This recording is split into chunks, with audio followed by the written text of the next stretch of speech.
अब है 10वें नंबर पे नागेश्वर ज्योतिर्लिंग। कौन कौन गया है नागेश्वर ज्योतिर्लिंग? तू भी गई? मैं कहता सारे से नहीं, अलग नहीं। भगवान की जय, वो नागेश्वर ज्योतिर्लिंग की जय। नागेश्वर महादेव का स्थान गुजरात राज्य के सौराष्ट्र प्रदेश गोमती के किनारे पर श्री भगवान रणछोड़ राय जी की द्वारका के करीब 16 किलोमीटर की दूरी पर उपस्थित है। ओखा रेलवे स्टेशन से और बेट द्वारका से नागेश्वर 10 किलोमीटर समीप में है। सौराष्ट्र में पश्चिमी समुद्र का किनारे पर अनादि से सिद्ध द्वारका का यह वन प्रदेश है, जो अब द्वारका बसने के बाद द्वारकी क्षेत्र कहलाता है। इस ज्योतिर्लिंग के संबंध में इतिहास यह है कि द्वारका नामक एक राक्षसी ने श्री पार्वती जी की तपस्या की थी। इसलिए भगवती पार्वती ने उसे वरदान दिया था कि तुम अपने परिवार जल स्थल समेत अपने पूरे वन को हर कोई जगह ले जा सकोगी। 16 योजन विस्तार वाले यह वन प्रदेश में द्वारका अपने पति के साथ अपनी इच्छा के अनुसार आया जाया करती थी। द्वारका का पति दारुक राक्षस भी वहाँ के लोगों को आतंक और भय फैलाता था। वहाँ के लोग द्वारका से पीड़ित होकर हरिश पौर्व की शरण में गए और प्रार्थना की, हे महेश, आप हमें अपनी शरण में ले और हमारी रक्षा करें। ऋषि ने सबको आश्वस्त करके वहाँ कहा कि अब ये राक्षस लोग यज्ञ योग का ध्यान करते रहेंगे और यहाँ आतंक फैलाएंगे तो अपने आप ही नष्ट हो जाएंगे। फिर जगत के सुख और शांति के हेतु महेश तपस्या में बैठ गए। उनके अभिशाप के प्रभाव से राक्षसों को सोच में पड़ गए कि अब हम क्या करेंगे और कहाँ जाएंगे। उस समय द्वारका राक्षसी ने पार्वती द्वारा प्राप्त शक्ति बल का स्मरण किया एवं देवी पार्वती की स्तुति की। फिर द्वारका राक्षसी ने पूरे वन नगर को जल स्थल समेत पंख वाले पर्वत की तरह आकाश में उड़ा भर ली और समुद्र के बीच जाकर परिवार सहित आनंद पूर्वक समुद्र में बसकर रही। और वह मुनि ने अभिशाप के डर से वे राक्षसी पृथ्वी पर कभी नहीं आते और जल में ही भ्रमण करने लगे।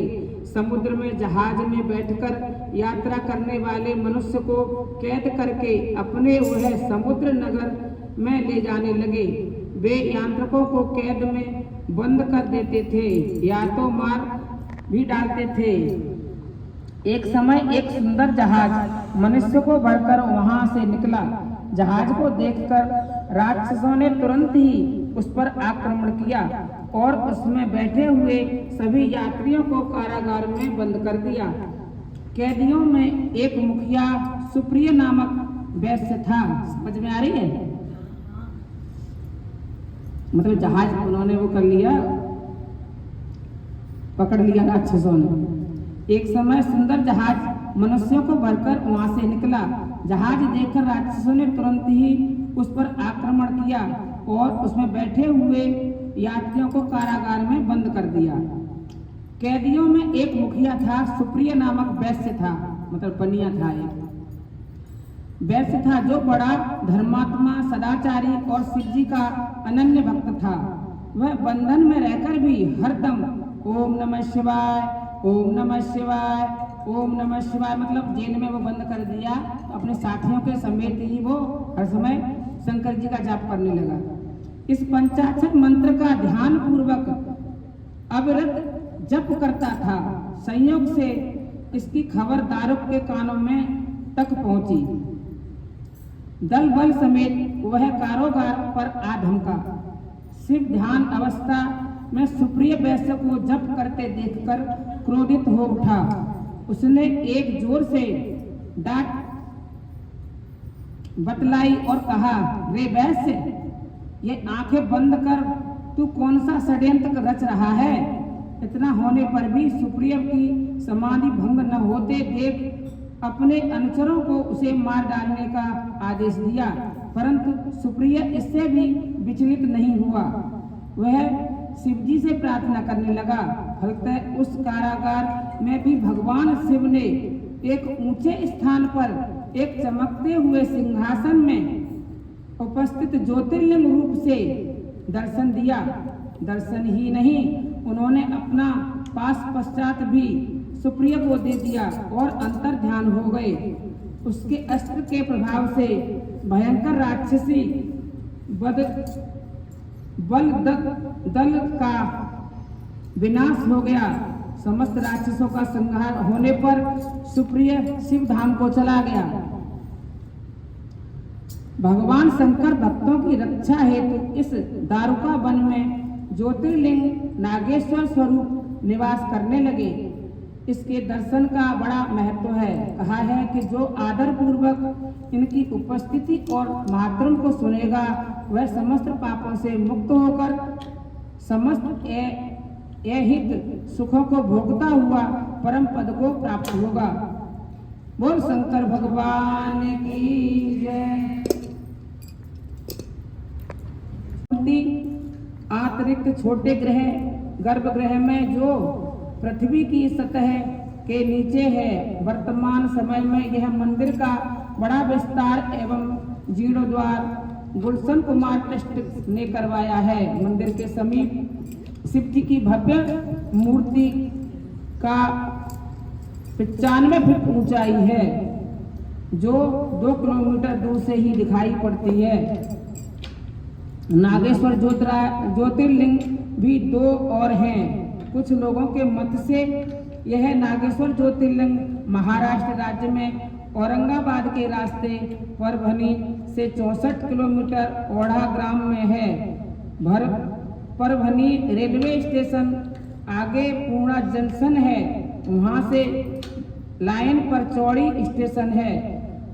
चौड़ी से 99 किलोमीटर ओढ़ा ग्राम है, जो ओढ़िया नागनाथ से प्रसिद्ध है। पांडवों ने यहाँ पर अपना आश्रम बनवाया था और एक झील के मध्य में शिव के प्रकट होने पर पांडवों को दर्शन दिया था। महाराष्ट्र के प्रसिद्ध सतबर नामदेव यहाँ भजन कीर्तन करते रहते थे। नामदेव ने गुरु संत विशोबा की यहाँ पर समाधि है। मुख्य मंदिर के द्वार और 12 ज्योतिर्लिंग के पीछे छोटे छोटे मंदिर बांधे हुए हैं। कुछ लोगों के मत से उत्तर प्रदेश में अल्मोड़ा से 26 किलोमीटर उत्तर पूर्व में उपस्थित योगेश नागेश्वर शिवलिंग की नागेश ज्योतिर्लिंग है, परंतु शिव पुराण को देखने से गोमती द्वार का समुद्री क्षेत्र में स्थित नागेश्वर हैं प्रमाणित मालूम होता है। बोल शंकर भगवान की, बोल नागेश्वर ज्योतिर्लिंग भगवान की जय। बोल शंकर भगवान की जय, भगवान की जय। एक बार शंकर जी और पार्वती जी दोनों कैलाश पर्वत पर बैठे हुए थे, तो मतलब शंकर जी कुछ मतलब ऐसे भक्तों की बातें सुन सुन के कुछ मूड सा ऐसा ही हो रहा था। तो शंकर जी कहने लगे कि चलो कहीं मृत्यु लोक में घूमने के लिए चलते हैं। तो शंकर जी और पार्वती जी दोनों मृत्यु लोक में चलते हैं। तो पार्वती जी कहती हैं कि पहले आपके मतलब कोई भक्त तो जैसे हो, कोई शंकर जी का भक्त है, कोई लक्ष्मी जी का भक्त है, कोई पार्वती जी का। तो वो पार्वती जी कहने लगे कि पहले आपके भक्त के यहाँ चलते हैं। शंकर जी कहने लगे ना, पहले आपके भक्त के यहाँ चलते हैं। तो पार्वती और लक्ष्मी सब एक ही बात है। पार्वती जी के भक्त के यहाँ जैसे गए तो किसी राजा के यहाँ पहुंची। राजा बहुत पुजारी था लक्ष्मी माता का, पार्वती मैया की बहुत पूजा करता था राजा।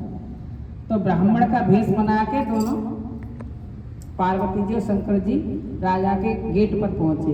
पहरेदारों ने घुसने ना दिए, तो वो कहने लगे कि राजा से बोलो, पार्वती जी कहने लगे राजा से बोलो कि मतलब मैं मिलने आई हूँ और मुझे कुछ जरूरी काम है, बात करनी है।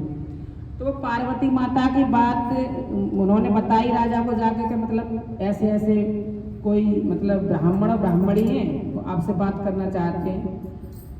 तो राजा कहने लगा वाह, ऐसे में किस किस से मिलूंगा, राजगद्दी छोड़ छोड़ के ऐसे ही मिलता रहूंगा। तो वो राजा मतलब नहीं आया।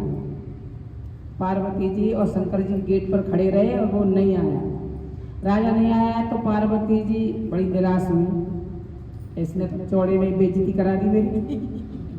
तो फिर पार्वती जी कहने लगी कि देख लो, शंकर जी कहने लगे देख लो ये तुम्हारे भक्त हैं जो हर समय के जय लक्ष्मी माता जय लक्ष्मी माता, सुबह शाम दोनों टाइम घंटी बजाते रहे जय लक्ष्मी माता। अब देख लो आज ब्राह्मणी का रूप रख के आगे तो किसी ने मतलब कोई ना आकर आदर सत्कार किया।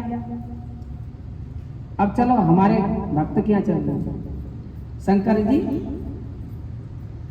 साधु का रूप बनाया, शंकर जी ने साधु का रूप बनाकर किसी वैश्य मतलब बनिया के यहाँ पहुंचे।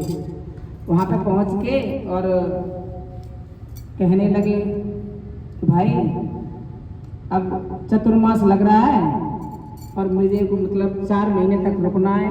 वो जो संतों की बहुत सेवा करता था, जो वैश्य था बनिया, वो संतों की सेवा बहुत करता था, खाने पीने का ध्यान, उनके घर अपने रुकने के लिए स्थान, सभी मतलब बहुत देखभाल करता था सबकी। तो वो संत का जब रूप बना के गए तो शंकर जी कहने लगे कि मैं 4 महीने तक रुकूंगा, क्या मुझे रोक लोगे आप अपने घर? तो वो कहने लगे लो, कैसी बातें करते हो, क्यों ना रोक लूंगा। संत माता माँ की कृपा से तो सब कुछ है, उनकी कृपा के बिना तो कुछ भी ना, तो रोक लूंगा मैं 4 महीने तक। मतलब मेरे को रुकूंगा, बैंगन नहीं खाऊंगा, मसूर की दाल नहीं खाऊंगा, और सुबह गंगा जी नहाने जाऊंगा बहुत जल्दी, और मुझे सुबह दोपहर शाम तीनों टाइम मतलब खाने पीने की व्यवस्था अच्छी होनी चाहिए। तो ठीक है, 4 महीने तक जब चतुर्मास, अब जो चतुर्मास चल रहा है, जब से देव सोए हैं और जब तक देव जगेंगे जब तक चतुर्मास है। चतुर्मास में मतलब बहुत नियम कर्म होते हैं, लेकिन अब तो मतलब जो चल रहा है जैसी गाड़ी चल रही है वैसे ठीक है। नहीं, चतुर्मास में ब्रह्मचर्य व्रत का पालन करना चाहिए, लहसुन प्याज नहीं खाना चाहिए, बैंगन नहीं खाने चाहिए, मसूर की दाल नहीं खानी चाहिए, मतलब बहुत नियम है। लेकिन जो माने वो ठीक है, नहीं माने तो भी ठीक है। तो वो बनिए थे, वो सब बात मान के तैयार हो गए, बोले चतुर्मास तक मैं रहूंगा, लेकिन कोई दूसरा संत महात्मा ना आ जाए, मतलब मैं ही रुकूंगा चतुर्मास तक। कोई दूसरा संत महात्मा आए तो उसे मत रोक लेना। कि ठीक है। अब उनकी महात्मा जी की खूब सेवा होने लगी। सुबह गंगा जी नहा के आते, सुबह ही खाने के लिए दूध फल मिठाई मिलती, फिर दोपहर में, फिर शाम को मतलब खूब खातिरदारी होने लगी। करीब उन्हें 7-8 दिन हो गए। अब पार्वती मैया आई, वो बाहर खड़ी, वो बाहर खड़ी कहने लगी कि ये तो जम गए शायद, इनकी तो दाल गल गई, ये तो जमे हुए हैं, लेकिन मैं तो यहाँ पड़ी हूँ घूमती, और अकेली कैसे कैलाश में भी ना जा सकती। अब पार्वती माता ने अपना रूप बनाया, ब्राह्मणी का खूब बढ़िया सुंदर सी साड़ी पहनी, खूब अच्छे सज धज के, और अपने एक झोली सी डाली। पहले तो झोली चलती थी ना, कपड़े की झोली सी डाली, और उसमें कुछ बर्तन वगैरह सामान वामान रख के, और वो उस बनिया के घर उन्होंने आके बोला, बनिया के घर आके कि मतलब चतुर्मास चल रहा है और मैं आपके यहाँ 4 महीना रुकना चाहती हूँ, क्या मुझे रोक लोगे? तो वो बनिया जो थे वो मने करने लगे, क्योंकि उन्होंने संत जी ने पहले ही कह दी थी कि कोई दूसरा आ गया ना तो मैं चला जाऊंगा, फिर कोई दूसरा संत नहीं रुकना चाहिए। तो वो कहने लगी, मतलब कहने लगे कि नहीं, मैं तो नहीं रुकूंगा, क्योंकि मेरे यहाँ पहले से ही एक संत जी हैं, मैं उनकी सेवा में कर रहा हूँ, और मतलब उन्होंने कह दिया कि कोई दूसरा संत आए तो उसे मत रोकना, तो मैं आपको नहीं रोकूंगा। तो वो पार्वती माता कहने लगी कि जब वो दूसरा संत क्या कुछ दे रहा है आपको, पैसा देता है, कुछ देता है? कि नहीं, पैसा तो कुछ ना, पैसा क्यों लूंगा मैं तो संत सेवा फ्री में ही करता हूँ। कि अच्छा फ्री में ही संत सेवा चल रही है? कि हाँ फ्री में ही चल रही है। कि ठीक है, फिर मैं जा रही हूँ। और इतना कह के वो पार्वती जी चल दी। और फिर चलते चलते कहने लगी, मैं तो देखो चतुर्मास में जिसके यहाँ भी रुकूंगी उसके यहाँ ही खाना खाती हूँ और सोने के बर्तनों में खाना खाती हूँ। कि सोने के बर्तन मैं कहाँ से लाऊंगा? सोने के बर्तन, सोने के बर्तन में खाना खाती हूँ। और वो खाना खाने में एक ही बार खाना खाती हूँ, सोने के बर्तन में एक बार खाती हूँ खाना, उसके बाद फिर दूसरे नए बर्तन में खाती हूँ। तो वो कहने लगे कि अच्छा, तो फिर सोने के बर्तन कहाँ से आएंगे? तो मैं अपने साथ रखती हूँ सोने के बर्तन। अब बनिया तो बनिया हो, बनिया को थोड़ा सा लालच आ गया। बनिया ने सोची कि तो सोने के बर्तन में खाना खा के और एक बार खा के सरका देगी, फिर अगले दिन फिर नए बर्तन, और रोज नए बर्तन खाएगी तो ये 4 महीने तक हमारे तो घर में ढेर लग जाएगा। बस उन्होंने अंदर गए, अंदर जाके अपनी पत्नी को बताया कि श्रीमती जी ऐसा है कि एक ब्राह्मणी आई उनके बाहर और वो कह रही है कि मैं सोने के बर्तन में मतलब खाना खाती हूँ और रोजाना खा के और उन बर्तनों को हटा देती हूँ, उसे ही दे देती हूँ जिसके यहाँ खाना खाती हूँ। तो वो कहने लगे कि ठीक है, तो संत जी ने तो मना कर दिया है कि कोई आए तो रोकना मत। तो वो मतलब उसकी पत्नी वो लालच में आके कहने लगी, ठीक है संत जी को तो हटा दो और उसे ही कर लो। बस उन्हें संत जी से, संत जी अब आप चले जाओ और हमारे यहाँ दूसरे संत आ गए तो उन्हें रख लेंगे हम, मतलब आप जाओ। तो वो कहने लगे कि ना मैं कैसे जाऊँ, मैंने 4 मास के लिए यहीं रहूंगा, एक जगह पे ही रहते हैं 4 मास तक संत महात्मा। कह नहीं आप जाओ। अब संत महात्मा जब कहने लगे तो संत को अपनी मतलब वो हुई कि मेरी बेइज्जती सी कर रहे, तो वो संत जी चले गए। पार्वती माता आई और अपने झोली में से उन्होंने सोने की थाली, सोने की कटोरी 2, सोने का गिलास, सोने की चम्मच सारे रख दिए, उनमें खाना परोस दिया और खाना खा लिया। और फिर कहने लगे लो ये बर्तन ले जाओ और साफ करके और रख लेना। शाम को फिर नए बर्तन, सुबह फिर नए बर्तन, रोज दोनों टाइम 3 टाइम नए नए बर्तन निकाले और उसके घर तक ढेर लग गया। अब शंकर जी बोले देखो कितनी चालू है इसने मेरा तो कर दिया बाइकाट और खुद बन बैठ गई वो लालच में। अब वो जब उनके शंकर जी चले गए, पार्वती ने 2-3 दिन रुकी और खूब बर्तन जैसे सोने चांदी के बर्तन उसके यहाँ हुए। पार्वती जी भी एक दिन खसक गए, आके कहेंगे देख लो तुम्हारे भक्त कितने अच्छे, मेरे लिए कह रहे थे ना कि वो राजा ने उठ के आया ना सिंहासन से, अब देखो तुम्हारे भक्त कितने अच्छे, 4 महीना रखने के लिए बोला था और अब 4 दिन में ही सरका दिए और मेरे को रख लिया। तो शंकर जी कहने लगे कि हाँ सब दुनिया लालच की तो है, जब तो लक्ष्मी माता की पूजा हो, जय लक्ष्मी माता, जय लक्ष्मी माता, दुनिया लक्ष्मी माता को जब तो पूजती है। पार्वती जी शंकर जी दोनों चले आए, वो शंकर भगवान की जय, बोल पार्वती मैया की जय। नमः शिवाय ओम